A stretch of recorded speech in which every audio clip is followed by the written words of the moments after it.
তুঙ্গাবারাম নামে এক গ্রামে জিতেন্দ্র নামে এক কোটিপতি জমিদার বাস করতেন। তিনি খুব অহংকারী ছিলেন, গরিবকে খুব ছোট মনে করতেন। এইভাবে বেশ কিছুদিন কেটে যায়। তার একটি আমের বাগান ছিল। তাতে সে কাউকে কাজ দেওয়ার আগে বলতো, দেখো, এই বিদেশি আমটা খুবই মূল্যবান, আমি এদেরকে বিদেশে পাঠাই। যারা আমার বাগানে কাজ করে এই আমগুলো ছিঁড়ে ঝুড়িতে রেখে ট্রাকে করে শুধু তাদের স্পর্শ করবে। খাওয়ার জন্য স্পর্শ করলে আমি কিন্তু তাকে প্রাণে মেরে ফেলবো। আমাকে কিন্তু তোমরা চেনো না। আমার এই বাগানের যদি একটুও ক্ষতি হয় আমি কিন্তু সকলকে দেখে নেব। এটা শুধুমাত্র কাজের জায়গা, তাই নিজেদের অকাত কখনো ভুলবে না। এইভাবে ভয় ভীতি দেখিয়ে সে সকল গরিব মানুষদেরকে কাজ দিত। গরিবরা এইভাবে দামি দামি আমের বাগানে কাজ করত, শুধুমাত্র এটা ভেবে যে তাদেরকে কাজ করতে হবে, নিজেদের সংসার চালাতে হবে। এই জন্য এই সমস্ত বাগানে কাজ তাদেরকে করতেই হবে। কিন্তু তারা সেই আমের খুব ভালো করে যত্ন নিত, কিন্তু কোনোদিন খেয়ে দেখতে পারত না।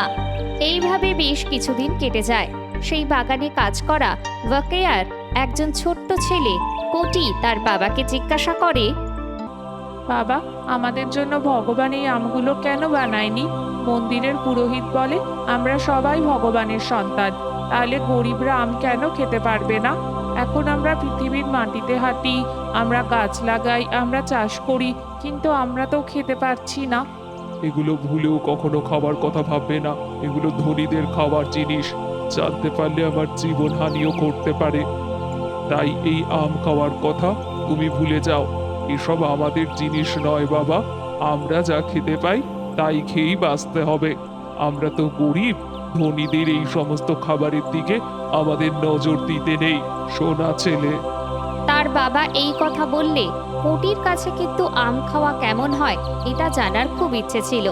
সেজন্য সে একদিন তাকে কেউ দেখছে না এই ভেবে সবার থেকে লুকিয়ে আম খেতে থাকে। জিতু তখন সিসিটিভিতে তাকে দেখতে পেয়ে যায় এবং তাকে খুব মারধর করে। সেই সময় ছেলেকে বাঁচাতে ভেঙ্কাইয়া ওখানে উপস্থিত হয় এবং ছেলেকে এভাবে মার খেতে দেখে অত্যন্ত দুঃখী বোধ করে এবং বলে, ওকে মাফ করে দিন, ওকে ছেড়ে দিন। ছোট্ট বাচ্চা মালিক, জানতো না তাই খেয়ে নিয়েছে। যদি চান আমার মজুরি থেকে টাকা কেটে নেবেন, কিন্তু এভাবে ওকে মারবেন না। এইভাবে অনেক অনুনয় বিনয় করার পর জিতু শিশুটিকে ছেড়ে দেয়। কিন্তু হান্টারের অনেক প্রহারের কারণে শিশুটি অনেক কান্নাকাটি করে এবং ঈশ্বরকে জানায়, ভগবান, গরিবদের জন্য তুমি কেন এরকম আম বানাওনি? যাদের টাকা আছে, যারা মালিক হয়, তারাই শুধু কেন খায়? আমি এখন আম চাই, নয়তো তোমার কাছে আমাকে ডেকে নাও। আমি আম খেতে চাই ভগবান। এই বলে সে 3 দিন খাবার খাওয়া ছেড়ে দিয়ে ভগবানের কাছে শুধু আম চাইতে শুরু করে। সন্তানের জেদ দেখে বাবা ভয় পেতে শুরু করে। হঠাৎ করেই আকাশ থেকে আমের বৃষ্টি শুরু হয়।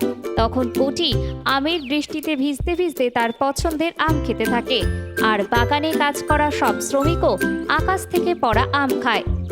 জিতুও এই দৃশ্য দেখে অবাক হয়ে যায় এবং সে মনে মনে বলে, এইসব কি? যে আমগুলো আমি গরিবদের খেতে বাধা দিতাম, ভগবান সেই আম বৃষ্টি করছে। আমি তার মানে এদের সঙ্গে অনেক খারাপ ব্যবহার করেছি। আমার অর্থের অহংকারে গরিবদেরকে অপমান বন্ধ করা উচিত। ভগবান হয়তো এটাই আমাকে শিক্ষা দিতে চেয়েছিলেন। আমি তার উপদেশ এবার মেনে চলবো। এভাবে চিন্তা করে সে গরিবদের প্রতি বৈষম্য বন্ধ করে দেয়, তাদের সাহায্য করে, তাদের প্রয়োজন মেটাতে শুরু করে। সে একজন ভালো মানুষ হয়ে ওঠে এবং গ্রামের সকলে তার এই ব্যবহারে। চন্দ্রাম নামে এক আম ব্যবসায়ী কেশবারাম নামে একটি গ্রামে বাস করত। আম সহ সব ধরনের মৌসুমী ফল বিক্রি করে ভালো টাকা সে রোজগার করত। এইভাবে দিন কাটছিল। একবার তার ছেলেকে তার গাড়িতে নিয়ে সে দোকানে যাচ্ছিল। সেখানে তার ছেলে ফল দেখে খুব খুশি হয়ে যায় এবং একটি ফল খেতে শুরু করে। তারপর চন্দ্রাম সেই ফলটা নিয়ে বলে, না, এই ফলগুলো খেও না। তুমি চাইলে আমি অর্গানিক ফল কিনবো, এটা শুধু বিক্রির জন্য।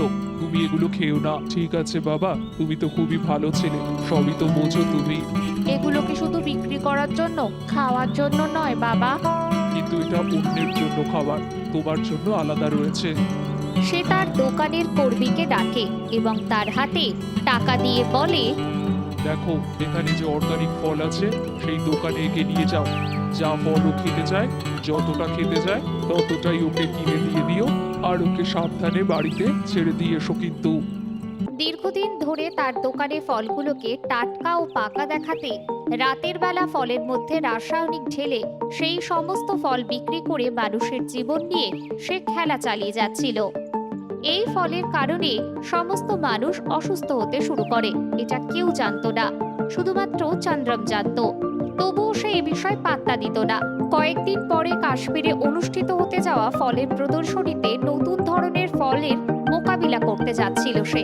তখন সে তার চাকরকে ডেকে বলে, দেখো আমি 1 সপ্তাহের মধ্যে ফিরে আসব, ততক্ষণ তুমি ঠিক মতো দোকানের দেখভাল করো। আর মালকিন যদি কোনো কাজ বলে সেই কাজটাও ঠিক করে করে দেবে। সব দোকানের দায়িত্ব কিন্তু খুব সুন্দর করে পালন করবে। আমি এসে যেন দেখি দোকান একদম আগের মতোই যেন ঠিকঠাক রয়েছে। এই বলে সে চলে যায়। 1 সপ্তাহ এভাবেই কেটে যায়। 1 সপ্তাহ ধরে চন্দ্রমের ছেলে সেই দোকানে বসতো এবং সে সেই ফলগুলো খেতে থাকতো। 1 সপ্তাহ পর যখন তার বাবা ফিরে আসে তখন সে কিছুই জানতে পারে না।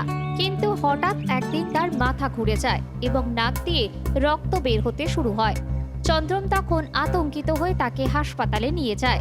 সেই সময় ডাক্তার তাকে দেখে বলে, দেখো মিস্টার, কিছু বিষাক্ত রাসায়নিক ফল খাওয়ার কারণে তোমার ছেলের মস্তিষ্কে সমস্যা হয়েছে, যার কারণে সে স্বাভাবিক থাকতে পারছে না।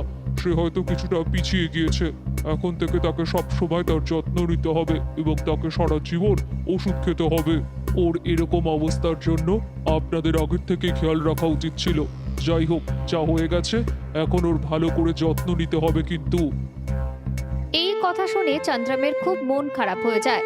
তারপর সে দুঃখী হয়ে যায়। তখন সে মনে মনে ভাবতে থাকে, হায় ঈশ্বর, এতদিন আমি সকলকে সেই রাসায়নিক বিক্রিয়াযুক্ত আম খাইয়ে এসেছি। সেই পাপের সাজা এখন তুমি আমাকে দিচ্ছ। আমার ছেলে সেই পাপের শাস্তি পাচ্ছে। আমাকে ক্ষমা করে দাও প্রভু, এই ভুল আর কখনো করব না আমি। সহায় হও, আমি তোমার কাছে ক্ষমা চাইছি। সে অনেক কাঁদতে থাকে।